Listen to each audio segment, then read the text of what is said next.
kita sudah merdeka secara militer, secara politik, tapi budaya belum. Itu yang saya bilang imperialisme kebudayaan itu berbahaya sekali, termasuk pendidikan. Ini Muri, saya penasaran sekali. Ini sudah ada lama. Ya, ini ada buku Muri. Ini di sini tulis saya menjelajah keindahan Indonesia. Nah, ini penting. Melalui semangat kebanggaan nasional. Jadi bangga. Ya, jadi kita harus bangga terhadap pikiran itu. Jangan minder. Jangan sombong. Tapi dumeh itu tadi kan. Tapi dumeh itu juga jangan minder. Kalau minder itu dumeh juga. Jadi jangan minder, jangan sombong. Iya, tapi bangga. Ya seperti kita kalau seperti saya ditanya menurut Anda orang yang paling bijaksana itu siapa? Kalau saya bilang bukan Plato dan Socrates, bukan. Tapi ayah saya. Ayah saya itu orang yang paling bijak. Dan ayah saya kan mengabdikan hidupnya untuk menumbuh kembangkan saya. Plato Socrates enggak urusan sama dia, kenal aja enggak. Ya di sini makanya kita harus bangga terhadap bangsa Indonesia. Di mana bumi berpijak, di sana langit dijunjung. Atau dibalik, di mana langit dijunjung, di sana bumi dipijak. Itu aja sederhana kok. Itu Muri. Muri itu saya tahu kenapa saya dirikan Muri. Iya, kenapa Pak? Itu yang mau saya tanya. Sakit hati. Sakit hati. Kan lembaga pencatat rekod itu kan ada sebelumnya saya ada, yaitu yang dengan nama Guinness Book of Record. Dulu saya berkiblat ke beliau. Ya karena ya nggak ada toh, ya masa saya mau ngakui diri sendiri kan nggak bisa. Ya saya kiblat karena supaya diakui. Berhasil. Tapi kemudian pada suatu hari saya mengusulkan batik terpanjang. Lama nggak dijawab. Tadinya kalau saya ngusulkan diterima. Tapi nggak dijawab. Saya tanya, jawaban yang buat batik. Batik is our pride. Ini coba nih. Saya saja pakainya batik.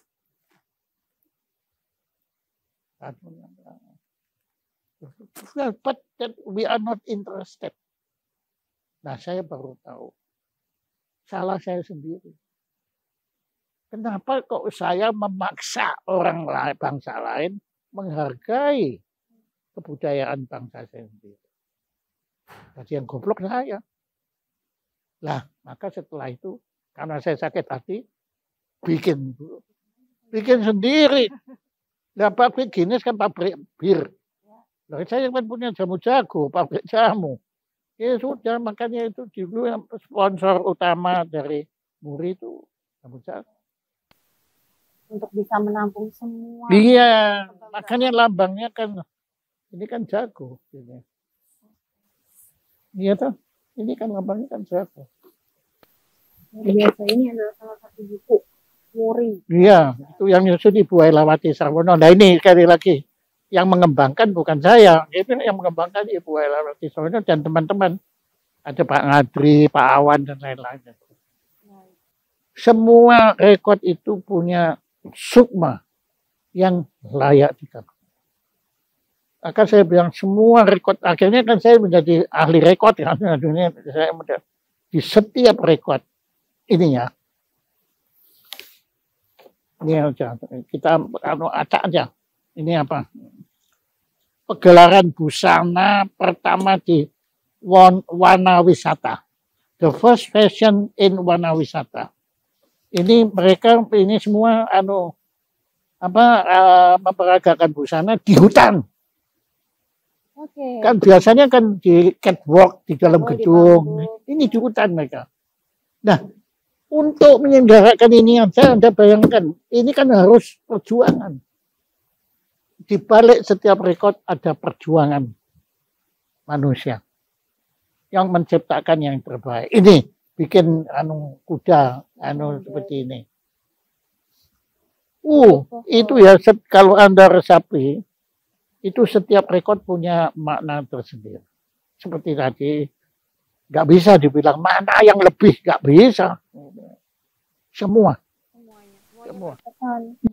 berkesan. Kalau kita mau berkesan, Anda pernah lihat lukisan Mona Lisa? Itu kalau kan saya dulu kan kepingin saya lihat tuh karena katanya lukisan terindah. Tapi setelah saya datang di situ, ya antrinya sudah panjang bukan main. Akhirnya kecil. Dan menurut saya nggak indah ya kalau Anda perhatikan alisnya saya nggak ada itu. Itu kalau malam-malam Anda tidur ya terus atau keluar kayak gitu takut Anda nggak mungkin ada cantik gitu nggak nakutin. Rambutnya panjang kayak wewe gitu kan. Jadi ya itu, ini bicara tentang itu kan persepsi. Makanya, ayo tolong dalami setiap mahakarya alam maupun manusia Indonesia. Itu Anda bisa punya kesimpulan yang nggak ada batasannya. Mau kemana? Pikiran itu kan nggak ada batasannya.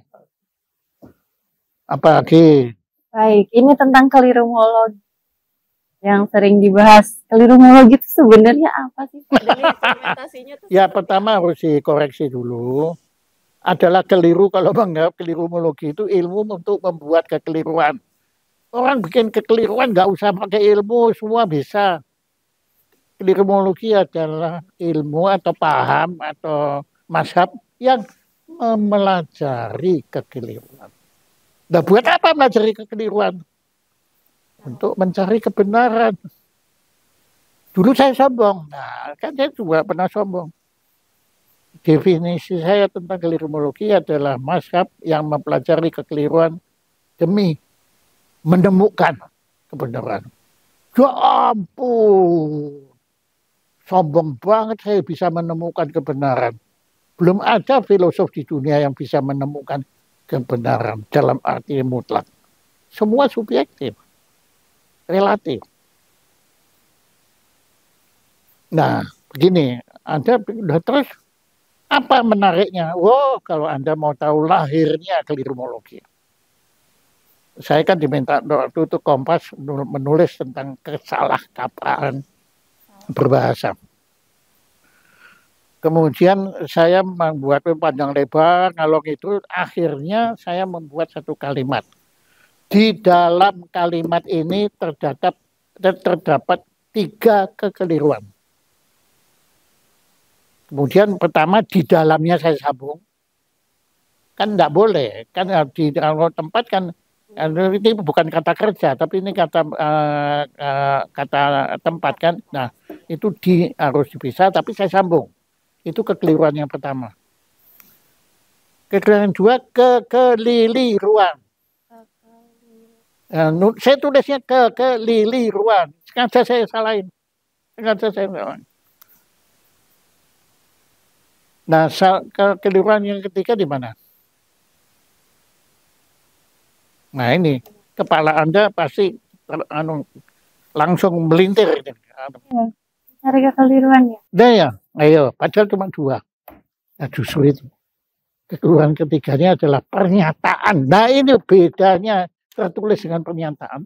Pernyataan bahwa ada 3 kekeliruan, padahal cuma 2. Oke kan? Bagus kan? Tapi nanti dulu. Anda kan jurnalis kan? Setiap surat kabar kan punya korektor. Betul. Kan mereka tugasnya apa? Mengkoreksi kekeliruan. Betul. Nah mereka kan nggak ngerti kelirumologi. Mereka pikir ini, loh ini Pak Jaya gendeng ini. Kok di dalam kok dipisah? Dibetulkan sama dia. Kekeliruannya juga dibetulkan. Ini yang satu dihilangkan. Dia kan hilang semua. Dan di sini Anda baru tahu. Di tengah kekeliruan ada kebenaran. Tapi di dalam kebenaran ada kekeliruan. Itu tinggi sekali, Mas. Itu tinggi sekali. Itu buktinya korektornya Kompas waktu itu nggak ada. Lah saya kan diketawain teman-teman. Kamu tuh menulis itu apa? Reputasi saya terancam loh, dianggap orang. Mereka sudah tahu kalau saya gila, tapi ini terbukti kalau saya benar-benar gila. Yang anunya, apa sih Pak Jaya? Loh gimana sih? Saya kan tadinya marah. Tapi setelah baca, mati aku. Karena dikoreksi. Saya nggak terima, kan saya harus merehabilitir reputasi saya. Saya bikin surat pembaca. Menjelaskannya mumet. Ya, kadang kan saya menjelaskan sesuatu yang nggak ada pernah berpikir itu. Saya pun tidak menduga kalau itu kekeliruan, kalau dibenarkan telah menjadi keliru. Nah, kan aneh.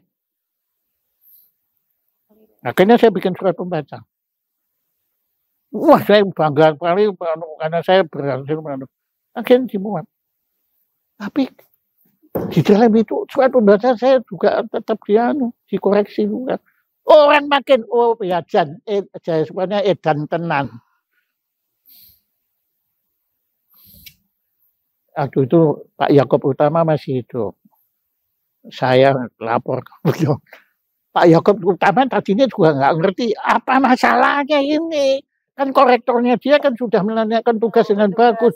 Lah kok dimarahi? Loh saya bilang ini kan tentang kekeliruan. Aduh.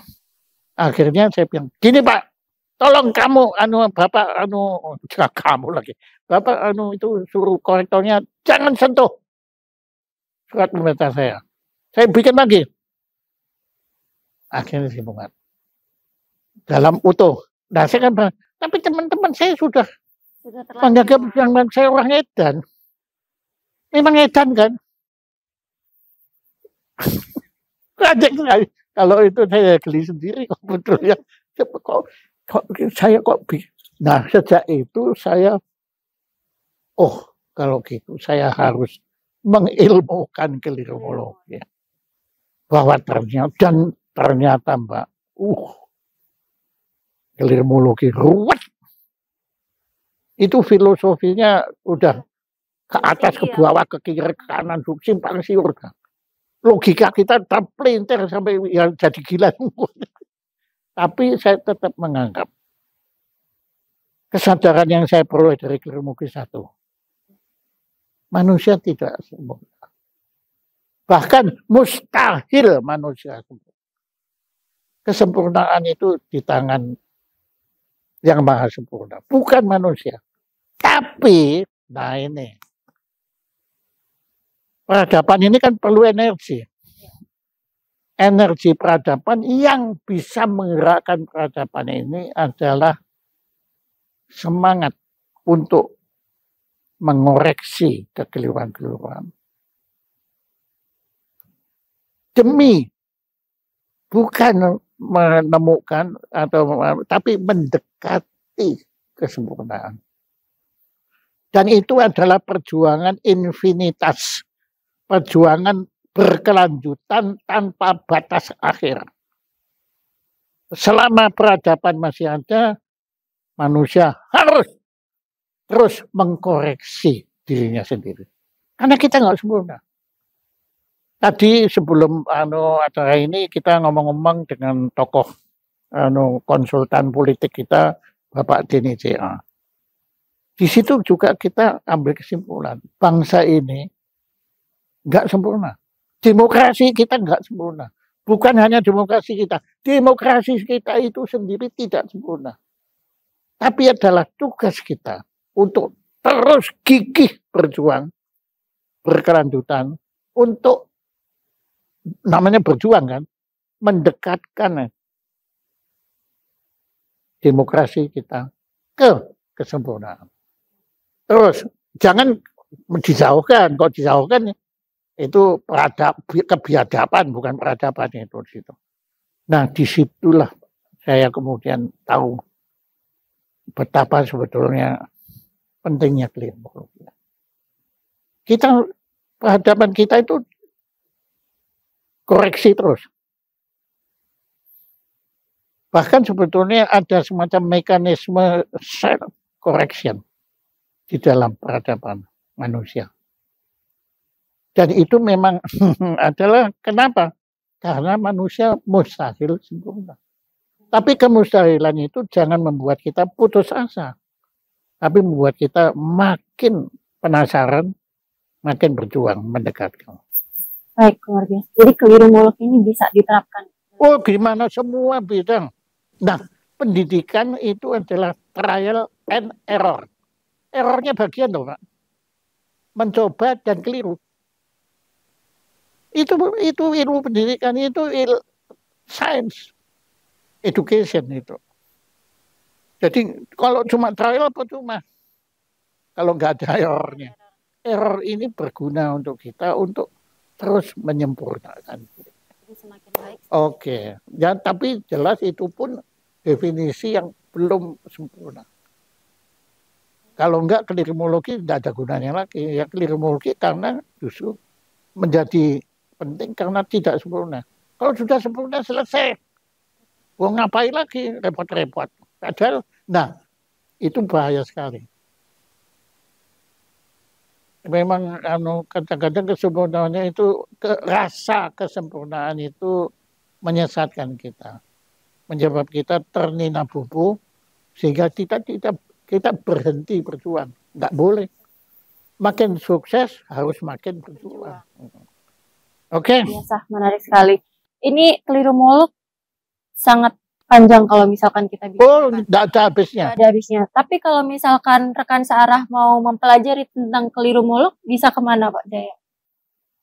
Sebetulnya guru yang paling baik itu siapa bagi kita? Diri kita sendiri. Kita belajar perkataan bahasa Indonesia yang bagus sekali. Mawas diri. Dan itu juga Anda Islam. Ya, saya Nasrani, tapi saya mengagumi paham Islam. Hadis yang dibuat oleh Al-Sukuni itu tentang Nabi Muhammad itu menyambut laskar yang habis perang, beberapa kali kan perang, dan menang, itu disambut oleh Nabi Muhammad yang sangat kita hormati. Wahai laskar yang telah menunaikan jihad kecil. Waduh, kaget kita kalau saya mendengar waktu itu andai kata di depan Nabi sudah perang menang, dibilang jihad kecil, tapi kalian masih harus menunaikan jihad akbar. Nah, saya kalau ada di situ ya tanyakan Nabi, maksudnya jihad kecil itu apa? Maksudnya jihad akbar itu. Jihad kecil adalah yang seperti kalian telah lakukan. Menaklukkan musuh-musuh kalian. Wah. Jihad akbar adalah jihad al-nafs. Yaitu perjuangan menaklukkan dirimu sendiri. Kalau kita memang mau mawas diri, kita akan melihat bahwa kawan terbaik kita kan memang diri kita sendiri. Sekaligus lawan yang terburuk adalah diri kita. Yaitu kita lupa daratan, ojo dumeh tadi. Udah, oke, dia cukup dah. Kalau ini, nanti kita cuma ngobrol dengan orang itu. Luar biasa. Kita sudah lama ya. Waktu juga sudah habis durasi. Pak Jaya Suprana, terima kasih banyak atas waktunya. Iya, terima kasih atas kehormatan. Boleh nggak Pak Jaya, satu aja wejangan atau quote untuk anak muda? Ya tadi itu. Kan sudah. Mawas diri, ojo dume. Ojo dume, ngono yang ngono, tengok ojo ngono. Ya empan papan, mau apa lagi? Dan kelirimologi. Selalu berusaha mawas diri, mengoreksi diri sendiri, jangan ngoreksi orang lain dah. Ngoreksi diri sendiri demi mendekati kesempurnaan yang tidak bakal terjadi. Aneh kan semua itu. Ya tapi gimana? Wong saya ya dulu dilahirkan saya nggak tanya kamu mau hidup nggak. Akhirnya ya sudah karena udah kamu hidup dan sudah senang. Tapi nanti pada suatu hari saya akan dipanggil juga nggak tahu kapan. Kan sebetulnya ini semua kan menyebabkan kita merenungkan apa makna kehidupan ini. Nah, menurut saya satu makna kehidupan. Dulu kan saya lama mencari kebahagiaan untuk diri saya sendiri. Apa itu saya cari banget. Tapi belakangan saya tahu kebahagiaan yang ultimat, kebahagiaan puncak itu bukan untuk diri kita sendiri, tapi bisa membuat orang lain bahagia. Itu bahagia. Dan itu saya sempat beruntung alami beberapa kali di dalam kehidupan saya ketika murid-murid saya tampil di Sydney Opera House, kemudian mereka ditepui tangan. Ya saya sendiri juga konser ya, tapi saya tuh merasa waktu saya konser sendiri ditepui orang itu bahagia, bangga. Tapi ternyata itu murid-murid saya itu mereka bahagia, saya bahagia melihat mereka bahagia. Oke, terima kasih banyak Pak Jaya Suprana atas pesan-pesan waktu dan juga inspirasi yang sudah dibagikan kepada kita semua. Rekan searah, sampai jumpa lagi dalam program. Ini saya kasih hadiah Anda ya. Wah, luar biasa. Ya, ini Anda silakan simak. Iya. Ya. Terima kasih banyak ya. Oleh-olehnya dari Pak Jaya Ya, Suprana. tentang buku Muri ya di sini nih menilai keindahan Indonesia. Oke. Baik, terima kasih banyak Pak rekan searah. Sampai jumpa lagi dalam program Kata Arah selanjutnya. Saya Dinar Aca pamit, sampai jumpa. Dan jangan lupa untuk like, subscribe, komen, dan share video ini. Bye-bye.